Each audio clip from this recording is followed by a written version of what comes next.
Sa ngalan ng Ama, ng Anak at ng Espiritu Santo.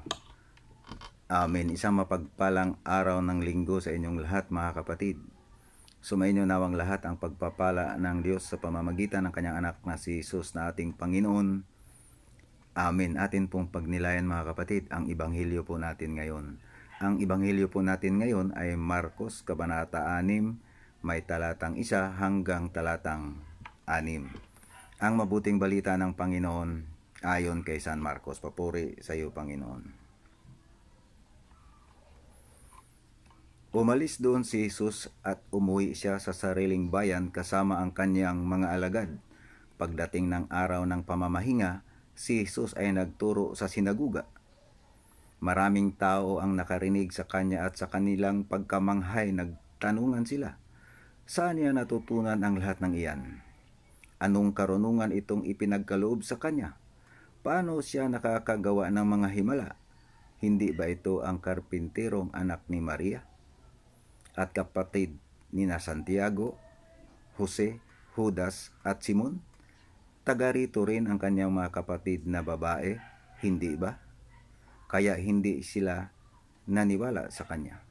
Dahil dito, sinabi ni Jesus sa kanila, ang isang propeta ay iginagalang ng lahat maliban ng kanyang mga kababayan, mga kamag-anak at ng kanyang pamilya.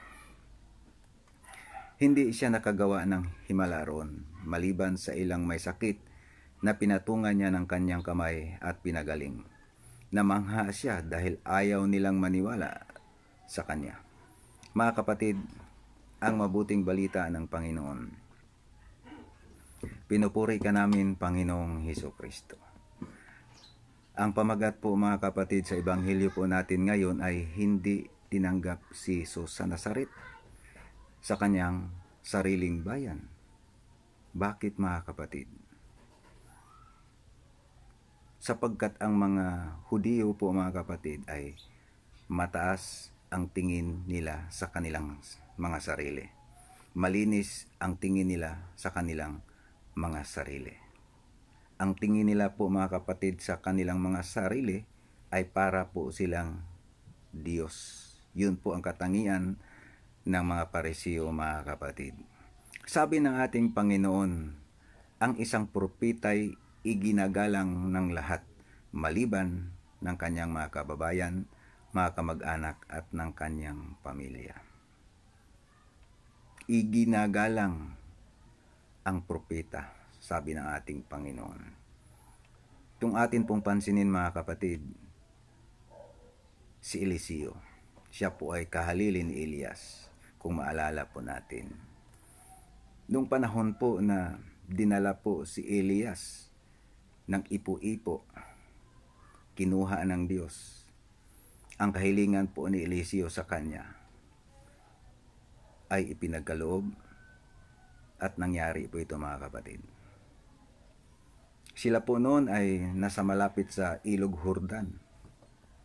Nalaglag po ang balabal ni Elias at kinuha po ni Eliseo. Hinawakan ni Eliseo ang balabal at hinampas sa tubig. Nahati po ang tubig, mga kapatid. Tumawid si Eliseo sa kabilang ibayo. At nakita po ito ng mga taga-Jericho. At ano pong ginawa ng mga tao sa kanya? Sa lahat ng mga nakakita kay Eliseo, sinabi nila, sumasa kanya ang kapangyarihan ni Elias. Sinalubong po nila si Eliseo. Sila po ay nagpatira pa sa harapan ni Eliseo bilang paggalang. Dito po, mga kapatid, sa Ebanghelyo po natin ngayon, sinabi ng ating Panginoon, ang isang propeta ay iginagalang. Ngunit dito po, mga kapatid, hindi lang po propeta ang dumating sa kanilang kalagitnaan, kundi ang Mesiyas, ang tagapagligtas na si Kristo, mga kapatid. Sila po, mga kapatid, ay namangha nang marinig nila ang turo ng ating Panginoong Hesukristo sa sinaguga. Nagtanungan sila, saan niya natutunan ang lahat ng iyan? Anong karunungan itong ipinagkaloob sa kanya? paano siya nakakagawa ng mga himala? Anong karunungan itong ipinagkaloob sa kanya? Yun po yung katanungan nila mga kapatid. 1 Corinthians chapter 1 verse 24. Si Kristo ang kapangyarihan at karunungan ng Diyos. Mga kapatid, mapapansin po natin na hindi nga tinanggap si Jesus sa kanyang sariling bayan. Kung balikan po natin mga kapatid, ang kapanahunan na si Jesus ay nasa sinapupunan pa ng kanyang ina na si Maria. Lucas chapter 2 verse 7. Dumating po ang oras ng panganganak ng ating ina na si Maria. Hindi po tinanggap si Maria mga kapatid sa mga bahay panuluyan.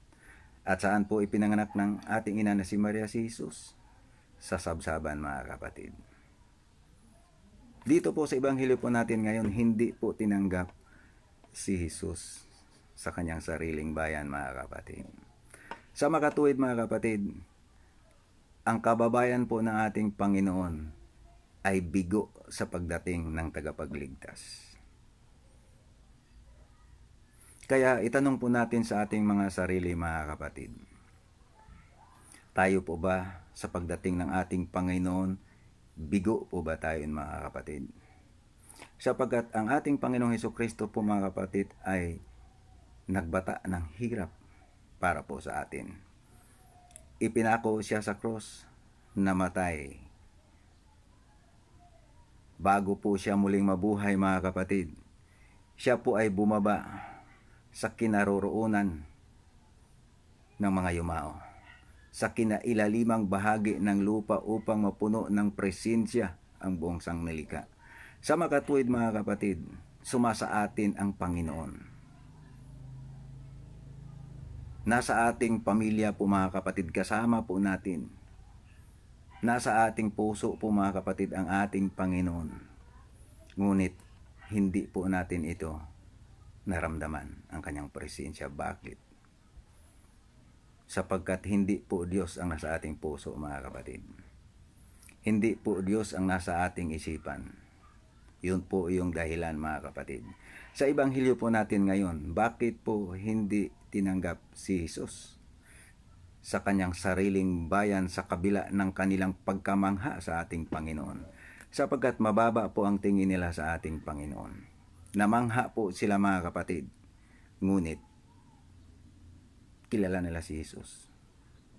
Ano pong sinabi nila tungkol sa ating Panginoon? Hindi ba ito ang karpinterong anak ni Maria? Yun po yung kaisipan nila mga kapatid. Kaya po, sa kabila ng kanilang pagkamangha, hindi po nila pinaniwalaan si Jesus. Sa ibang salin po ng Biblia mga kapatid, mayroon pong nakasulat doon na bukod po sa hindi pinaniwalaan si Jesus, kanila pa itong hinamak. Kaya po mga kapatid, bigo po ang kababayan po ng ating Panginoon sa kanyang pagdating. Sa isang dahilan na nakikita ko po mga kapatid, mababa ang tingin nila sa ating Panginoon. Karpenterong anak ni Maria lamang. Mapagmataas po kasi ang mga Hudyo mga kapatid. Kaya yun po yung pagnilayan natin sa ating mga sarili mga kapatid. Sapagkat ang ating Panginoon dumating po sa ating pamilya. Dumating po sa ating buhay na dapat po nating paniwalaan. Kaya ang tanong po dito mga kapatid, sa pagdating po ba sa buhay natin, sa pagdating ng ating Panginoong Hesukristo sa ating buhay, bigo po ba tayo mga kapatid? Bigo po tayo. Kung mapagmataas po tayo mga kapatid, katulad ng mga Hudyo. Amen. Tayo po manalangin. Ama naming Diyos, sa pamamagitan ng anak na si Jesus na aming Panginoon, maraming salamat po sa aming paglalakbay sa buhay na patuloy po niyo kaming sinasamahan Panginoon sa lahat ng mga biyaya, mga pagpapala na ipinagkaloob niyo po sa bawat isa sa amin. Sa ngalan ng Ama, ng Anak at ng Espiritu Santo. Amen.